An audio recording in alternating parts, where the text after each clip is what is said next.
اللہ تبارک اب تو احاطہ بڑا ہو گیا ہے، مطاف بہت بڑا ہو گیا ہے، حرم شریف کی مسجد کو وسعت دے دی گئی ہے، لاکھوں لوگ آ سکتے ہیں۔ اس وقت جب 10,000 لوگ آئے نا تو سیرت نگار کہتے ہیں یوں لگا جیسے درختوں پہ بھی لوگ چڑھے ہوئے، پہاڑوں پہ بھی لوگ، اتنا مجمع تھا، کہاں 2-3 لوگ اور کہاں ہزاروں کا اجتماع۔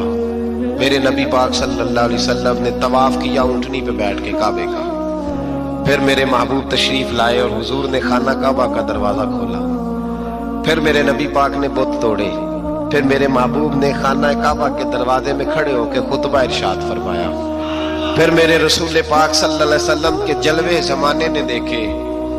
ان سارے حالات میں دنیا نے ایک وفا کا عجیب منظر دیکھا کہ اس موسم بہار میں نہ تو آواز حضرت ابو بکر کے نام کی بلند ہوئی، نہ عمر فاروق اور نہ مولا علی کے نام کی بلند ہوئی، اس مجمع عام میں محبوب پاک کی آواز گونجی تو رب کریم کے حبیب نے فرمایا این بلال، میرا بلال کہاں ہے، میرا بلال کہاں ہے، اس کو بلاؤ نا، کدھر ہے بلال؟ عجیب رنگ وفا دیکھا نا لوگوں نے، یہ وفا، فرمایا بلال کدھر ہے؟ حضرت بلال ہاتھ باندھے سب سے پیچھے، وہ شہرت سے بچنے والا پیچھے پیچھے رہتا ہے، جی چاہتا ہے ساری غزلیں اس ظالم کے نام کروں۔ پیچھے تھے حضرت بلال رضی اللہ تعالیٰ عنہ، دوڑے حضور میں حاضر ہوں، فرمایا ادھر آ یار، کعبے کی چھت پہ تو چڑھ ذرا، آذان تو سنا۔ ایک صحابی حضور کے کان میں بولے، اور یہ بھی حکمت الہی تھی کہ وہ بولے، حضرت بلال کی شان ظاہر ہونی تھی، کان میں کہا یا رسول اللہ کافر پہلے ہی مر گئے، پہلے ہی کوئی حال نہیں ان کا، آج تو بالکل ہی ختم ہو گئے حضور، آج آپ کا سکہ چل گیا ہے، بلال کے بڑے دشمن ہیں، بلال کو رہنے دیں، کوئی اور نہ آج اذان دے دے۔